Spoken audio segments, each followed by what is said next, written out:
Assalamualaikum warahmatullahi wabarakatuh. Perkenalkan, nama saya Alia Isbandi dengan NIM 200436068. Saya dari Prodi Akuntansi. Saya di sini akan mempresentasikan tugas saya pada mata kuliah Sistem Informasi Akuntansi. Soal yang pertama yaitu pertanyaan diskusi 11.1. Soalnya yang pertama, pengauditan sebuah sistem informasi akuntansi secara efektif mensyaratkan seorang auditor memiliki beberapa pengetahuan tentang komputer dan aplikasi-aplikasi akuntansinya. Meski demikian, persyaratan tersebut tidak memungkinkan setiap auditor untuk menjadi seorang pakar komputer. Diskusikan tingkatan mana yang seharusnya dimiliki auditor terkait keahlian komputer untuk menjadi auditor yang efektif. Yang pertama, keahlian yang harus dimiliki yaitu pengetahuan yang luas di komputer itu sendiri, dapat memahami yang rinci kebijakan kontrol yang tepat dan prosedur dalam sistem komputer, kemampuan untuk membaca dan memahami dokumentasi sistem, selanjutnya pengalaman dalam perencanaan auditor komputer dan menggunakan komputer dibantu perangkat audit modern dan teknik. Selanjutnya, pemahaman tentang perangkat keras, lunak, aplikasi komputer, dan kontrol komputer. Selanjutnya, kemampuan untuk memeriksa semua elemen komputerisasi sistem informasi akuntansi. Dan yang terakhir yaitu kemampuan untuk menggunakan komputer sebagai alat untuk mencapai tujuan auditor itu sendiri. Soal yang kedua yaitu pertanyaan diskusi 11.2. Yang mana soalnya, haruskah para auditor internal menjadi anggota tim pengembangan sistem yang mendesain dan mengimplementasikan sistem informasi akuntansi, dan mengapa? Yang pertama, tidak, karena fungsi auditor internal itu sendiri ialah melakukan penilaian terhadap kegiatan yang dilakukan dalam lingkungan organisasi itu sendiri, dituntut untuk menjunjung tinggi sikap independensi dalam melakukan penilaian. Selanjutnya, ketika auditor internal diharuskan untuk turut mengembangkan sistem informasi akuntansi, maka dikhawatirkan dapat mempengaruhi penilaian terhadap sistem yang dijalankan dan akan menyebabkan laporan yang dihasilkan bias atau tidak objektif. Selanjutnya, pertanyaan diskusi 11.6. Jelaskan 4 langkah dalam pendekatan audit berbasis risiko dan diskusikan bagaimana langkah-langkah tersebut pada seluruh keamanan sebuah perusahaan. Langkah pertama yaitu harus menentukan ancaman-ancaman atau kesalahan dan ketidakberaturan yang akan dihadapi perusahaan.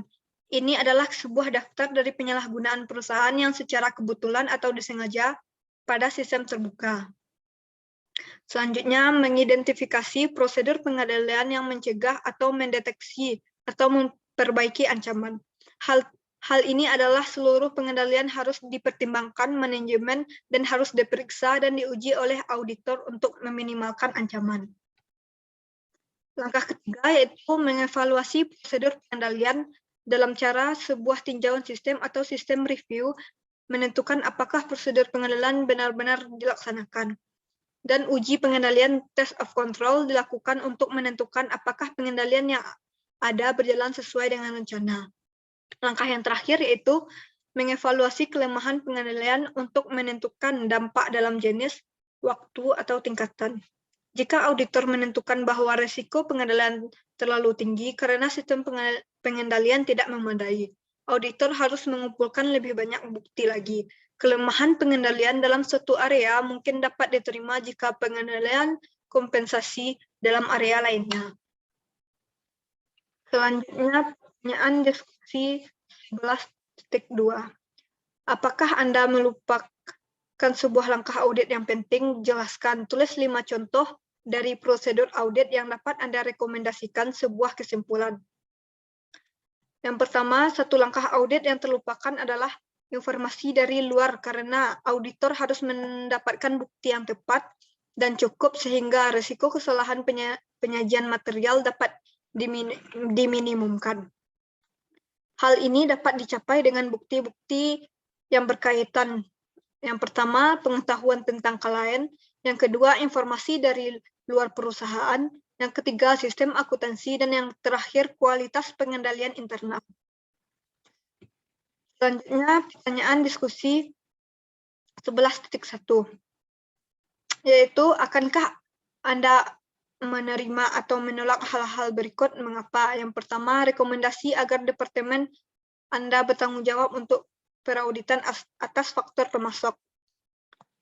Menerima rekomendasi tersebut karena tanggung jawab atas audit dalam internal organisasi adalah tanggung jawab auditor internal. Salah satu poin penting dari ruang lingkup auditor internal adalah menggunakan sumber daya yang ekonomis dan efisien. Hal ini berkaitan dengan audit awal faktor dari pemasok. Di sini auditor internal ditugaskan untuk menilai apakah barang yang tertera dalam faktor tersebut sesuai. Dan ya, pertanyaan yang B, permintaan agar Anda membuat saran selama mengembangkan sistem. Sebagai auditor internal, sebaiknya menerima permintaan saran selama pengembangan sistem karena auditor dalam praktiknya dapat memberikan jasa konsultasi manajer. Selanjutnya, pertanyaan yang C, permintaan agar Anda membantu dan pemasangan sistem dan menyetujui setelah melakukan pemeriksaan terakhir. Menolak permintaan tersebut karena objektivitasnya dalam penilaian terhadap sistem yang digunakan, universitas dapat terganggu.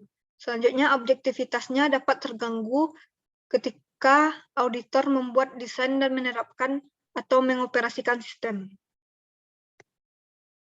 Sekian dari presentasi tugas saya. Jika ada kesalahan atau kekurangan, saya mohon maaf. Wabillahi taufik walhidayah. Wassalamualaikum warahmatullahi wabarakatuh.